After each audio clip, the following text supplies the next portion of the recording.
Welcome to the Whitetail Legacy Podcast. We're all set up here down this creek bottom. Bean Buck's been in here a bunch of times, so good chance to see it on him. Meh. Smoked him. I think he just crashed, bro. Absolute money, dude. It's 76 degrees out. We just set up 80 yards from a buck and killed him at 18 yards. Here we are. We're set up on this scrape that's been absolute fire for the last 8 days.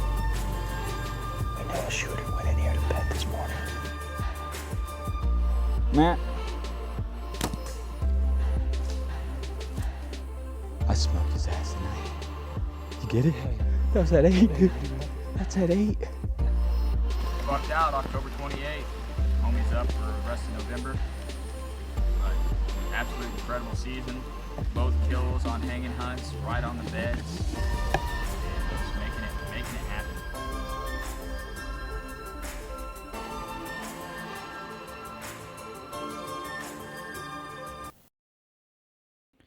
Welcome to the Whitetail Legacy Podcast, coming in your ear holes, and it is finally here, the Rutcation series podcast, where I come at you every single day and release an episode of what I've seen out there, what I got going on, and what I plan on doing the next day.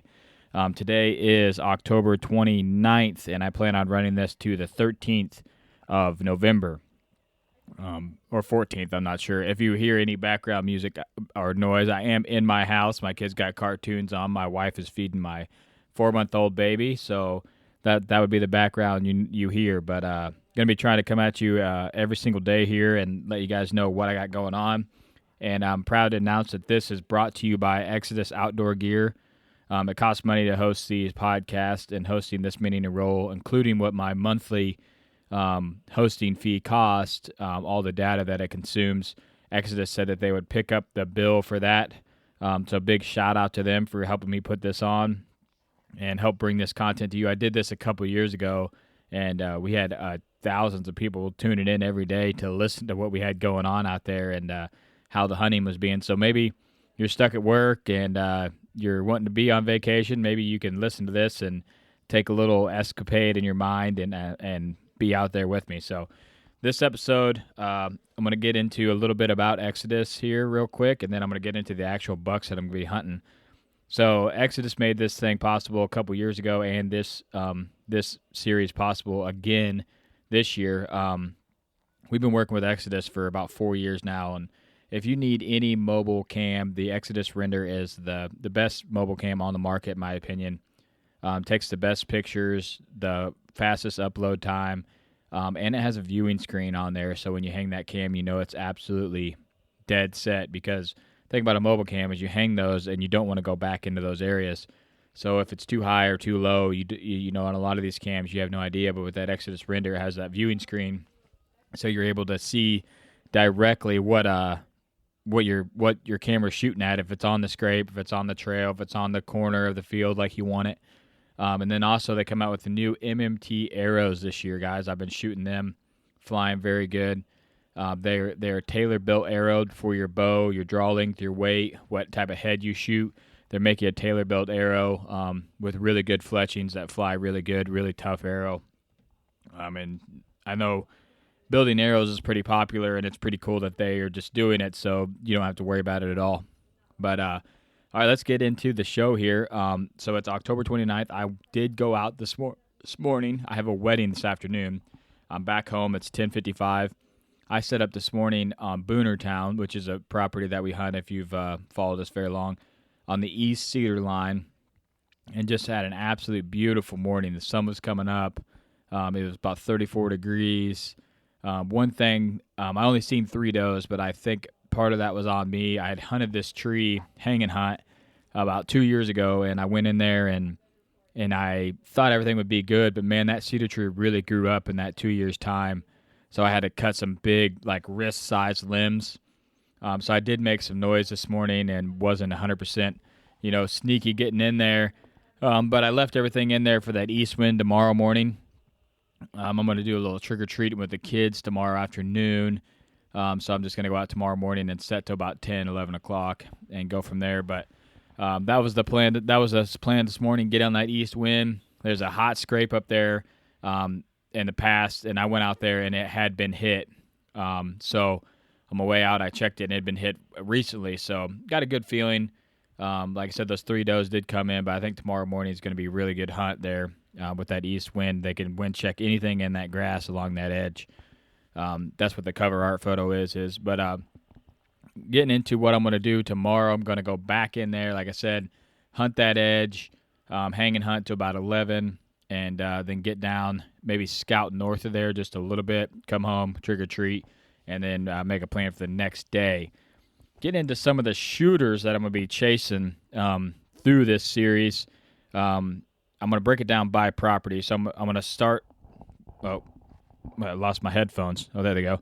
I'm going to start at the Watauga property, my urban piece that's right outside town. I got one buck in there that I'm pretty interested in killing. His name is Trailer Park. He beds in a whole bunch of trash on the neighbors. Beds by like an old couch and a whole bunch of old junk and stuff. There's actually another buck in that bedding area that I thought was him and passed him last Wednesday. But a real solid 8-pointer. But anyways, I'm interested in killing him. On the public ground, there's only about 2 deer that I'm really interested in killing. There's a short tine 10. If you've listened to us in the past, you know about him. He looks really solid. And then if the big boy comes back, PT, I might get in there. But I'll probably only hunt that a couple times, depending on what the cams show. There is also some other deer on a different piece of public that I might be interested in, but running a mobile in there. And there's one that's got my interest. I'm not close to where he's at, but I know a good pinch from where he came from. So that might be something that I do. But I'm getting into my new piece that I just picked up this year. That would be probably some of my bigger bucks. I got the bent G2 buck is what I'm calling him. I don't have a good name for him. I need to get a good name for him. But he's a 10 with a kickback G2. He's got kind of like a real good drop time flyer off the main beam. He's probably a 50, 60 class deer. Real interested in seeing him. He's been hitting the scrapes real frequent at night. I got Bruno, which is an absolute giant 11-pointer with some base kickers. He's probably a high 60s deer, really, really solid deer. He was hitting it real frequent there in October and then kind of slowed up a little bit. But on top of that, I got a 8 that I'd really like to get a good look at. He's probably a 150s class 8 that's in there. And then, let's see, I'm looking through the pictures here of what else is in there. Oh, Frank. Frank's a really big 9-pointer, real old 9-pointer that I'd like to get a good eyeball on. So there's 3 or 4 shooter bucks on there that are definite shooters. Going to Boonertown, I got Chips and Dip, been following him for a couple years, got his sheds last year. I think he's high 60s, 70s class deer. That's who I went on and this morning. That's who I'm going in on tomorrow. He's got split brows. He's got shorter 2s, but he's got a split 3 on one side. He's a 6-pointer. It's an 11-pointer, 6x5, 6 on one side with the split brow, making it a 7. So he's like a 15-point deer. Really good-looking deer. And then Buzz Lightyear, the buck that homie missed last year, also did show up as well on cam. He's kind of a fly-by-night deer, really killable late season. So that's just kind of the shooters that I got. But in actuality, there's a bunch of bucks that I would kill out there. I think I'm setting out about 10 or 11 different shooters that are in the high 150s to bigger class. Frank's probably a 40s, mid-40s deer, but he's just got a giant frame on him, and he's real old. So I'd like to kill him. But yeah, I'm really excited about this series. I'm going to be coming at you every day, trying to wheel and deal out there like we do. The energy is high right now, but when I did this a couple years ago, the energy fell off substantial there when we got to that 10th, 11th, 12th days. And we do have some heat coming, so that's going to play a factor. But I am going to try to call one guy a day or every other day and just kind of see what he's seeing, what he thinks the deer are doing. But for my opinion, what the deer are doing are, I think the small bucks are cruising, bumping does. The big deer are getting ready, checking bedding areas, those mature deer, and they're hitting those scrapes. And it's going to break loose here real soon. Those bucks they are daylighting, but it's no midday movement on the big deer for me yet. But that could change in a second. So let's see if I can get someone online to see what they're seeing. All right, I got my good buddy Jesse Hines on. He's been hunting the last couple days. What are you seeing out there, man? What are the bucks doing right now? This morning I went out and slipped into a piece that is notoriously good for late October movement, and especially in the mornings. And that rang true this morning. I think I saw 15 or 16 different deer, and 5 or 6 of them bucks, and they were all grunting and bumping does, but nothing any older than 3. So I think we're just a few days out from some really good movement. Yeah, sounds like an awesome hunt. More than the action than I had going on today, but I'm kind of seeing the same thing. Younger deer, pretty active during the daylight, hitting scrapes, but those older bucks are still hitting the scrapes at night, and not moving a ton. But like you said, it's just a couple days until it's going to get real good. Those younger bucks are getting real antsy on getting going, but yeah, I think older bucks are still a little lenient yet for sure. All right, man. Well, I appreciate you hopping on with me. Good luck. Not a problem. What are you going to be hunting the next couple days? Yeah, I'm not sure what I'm going to do tonight. I think evenings are probably going to be okay for if you get on a cut cornfield or on a food source and catch some does, and might catch a buck slipping by scent checking. But that's my plan. And tomorrow's a new day, so we'll go from there. All right, man. Well, I appreciate you hopping on. Good luck out there, and you guys are killers. So I appreciate you hopping on here and chat with me. All right, buddy. Thanks for having me. Yep. Later. Bye. All right, guys. Well, that you heard it from me, and you heard it from him. He had a better hunt than I did this morning. A little more deer activity. But that's my good buddy Jesse Hines. You can follow him on Instagram. He killed a booner with a bow last year. He knows what he's doing, and sounds like he said the same thing. Young bucks are moving, but the big ones are kind of held up still. So, all right. Always try to do the right thing. Try to leave a legacy. I got my 4-month in the back-year-old ready to get picked up. So these kids are ready for me to hop off here and hang out with them. So I'll be coming at you tomorrow.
All right. Well, 10 minutes later, eliminated the problem. Like I said, I'm trying to get this quality supreme for you guys, and that damn cricket in the background, I can hear it in my headphones. I know you're going to be driving in your truck saying, is there a cricket in my truck, or is this guy got a cricket just hanging out on the other mic with him? So, but anyways, yeah, new private, the alfalfa field, that is one of the pieces that I have no clue about.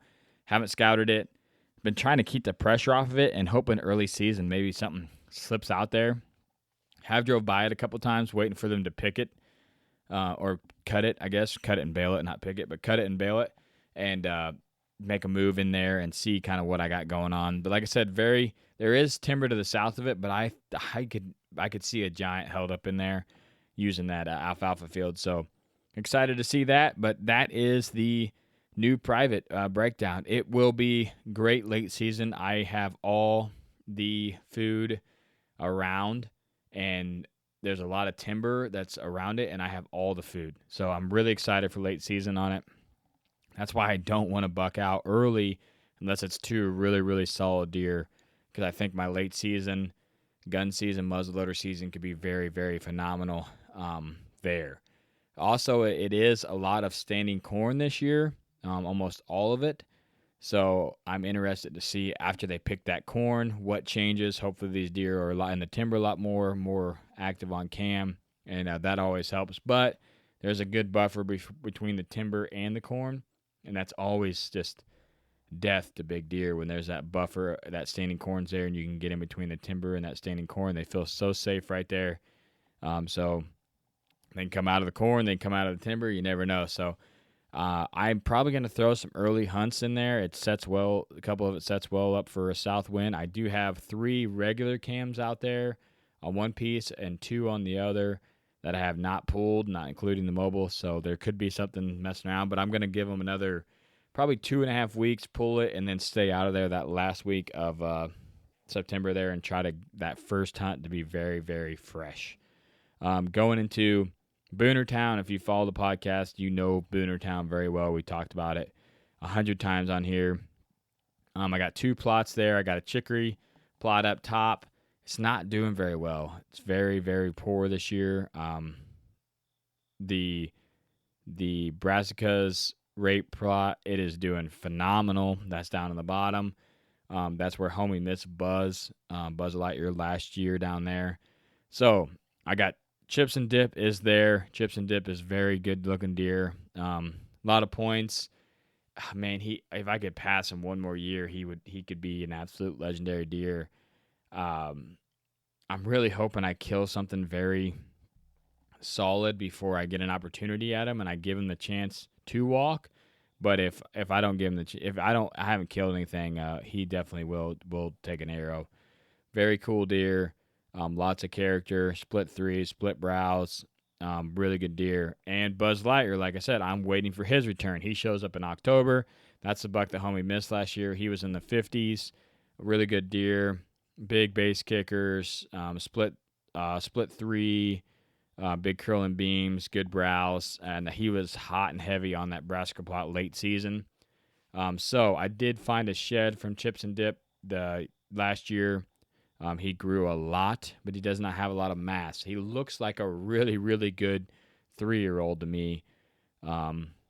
So I don't know. It'd be hard. But that's Boonertown in a nutshell. There's always some random giant that comes through there. It's always a good place to hunt early on that brassica plot. There's a scrape tree, just a natural scrape tree out there, kind of in the middle of that plot that we've made. And man, they hammer it that last week of September. And then from the 1st to the 5th of October, there will be a shooter buck daylight on that scrape tree on one of those 5 days. It's been like that the last 3 years. So that is something that's in the mind bank. I will be in there poking around those 5 days, one of them when I got the right wind, just to see if I can catch one of there's no pattern to it. It's just one of those first 5 days that there'll be one in there. So the brassica plot down at the bottom on the scrape tree is doing very, very well.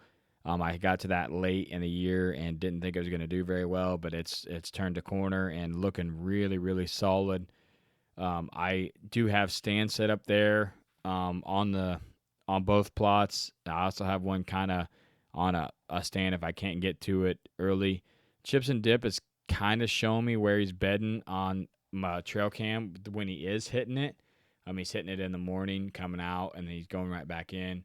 So I may throw a set into a little bitty tiny woodlot there that's surrounded by beans. Try to push up on the edge of it and set up not on that plot, but in between that plot and that in that bean field where I think he's bedding. I've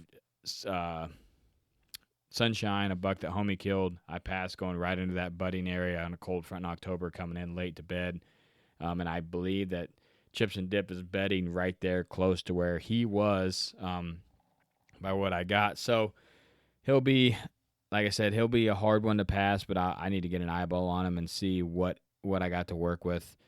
Most of my efforts on PT, of course, and then any other giant that shows up. And then Bruno. If Bruno comes back and he's regular, I might not hunt PT as hard, and I might focus on Bruno. He's on private. It would be much easier to kill that deer. I don't know a lot about that deer, but PT is a roamer on public, and you could waste your whole year on that deer and someone else could kill him. At least Bruno, I know he has a big area that he's got to cover to get in range of someone else hunting out there. So I might focus a lot of efforts on him, pull some assets off PT, some trail cams, and move him over there. Like I said, I do have 4 red cams on PT right now that I have not pulled for 2.5 weeks. So I might have a lot more intel on him there. So I'm looking forward to pulling those. Like I said, I'll probably pull those the week before season. Moving on to the urban hood piece is what I call it. I'm in a town, urban, kind of in the hoodie part of it. And a couple bucks I'm really interested in there. Trailer Park, that deer daylighted a bunch last year. Homie, I actually almost shot him in November. Then he daylighted a bunch late season. Really cool deer, probably in the 50s last year. I'm really excited to see what he's doing. And Tupac, he is a triple main beam buck that was in there. Really good looking deer. And there's also Kevin Gates' brother, looks exactly like him, in there hot and heavy on that scrape last year. I did go in there and kind of that opening that I killed Kevin Gates off of where that scrape is. I did go in there and spray that and plant a food plot in there. I do have a permanent stand hung in there, so I won't have to go close to that bedding and hang a stand now. And I have the best access trail I've ever had where I cut brush all the way pretty much back to the road where I can slip in there very, very quiet. That was a challenge getting close to that doe bedding, was bumping those does that were in there while we were hanging the set. So now we won't have to worry about that. The food plot's there. I got a stand hung on the ridge on the other side where we got pictures of Tupac and Trailer Park. So be interested to see. I do not have a cam there. I am going to go put 2. That's my last 2 cams I got to get out. I'm going to go put 2 cams there. Hopefully tomorrow. I'm going to take the boys dove hunting once again. But maybe right after I get off work, I'll swing out there and hang those 2 cams. If not, I'll get them up within the next couple days. But that's a recap of what I have going on right now. I've got a lot of big deer on camera this year, probably more inches that I've ever had at this time of year, but nothing's really showing full colors of, hey, I'm in here, I'm regular. I have a lot of 3-year-old bucks that are regular, and I have some spots that I have cams that I know a giant's going to be on later on in the year. Just waiting for that shift to completely return. And like I said, we're going to test the theory that Bill Winke and a lot of other people say when they make that switch through somewhere and you catch a glimpse of a buck during that middle August time period. And hopefully that holds true and Bruno comes back and we get to get him on the ground because you guys will be blown away by that deer. If I kill PT or Bruno, you guys would be blown away how big these deer are. They're absolute giants. So nothing more motivating to have a couple absolute legendary deer to chase. But in a nutshell, guys, I hope you enjoy the season series that I got lined up for you. I put a lot of work into it. I still have a couple more episodes to record when I can line these guests up, but they'll be recorded and be ready to release for you guys 100%. 90% of it is done, edited, cover art, everything's done and ready to rip for you guys. So, like I said earlier, if you could share this episode, share it with a friend, let them know this season series is coming, and I hope that we can really make an impact in some hunters out there and make them have a really successful season.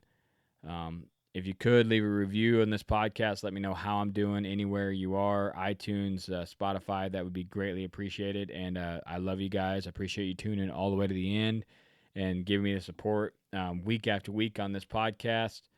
Like I said, I apologize for the sound quality last week. I was struggling through that with that inverter, but we got through it together, and now we're back on the good.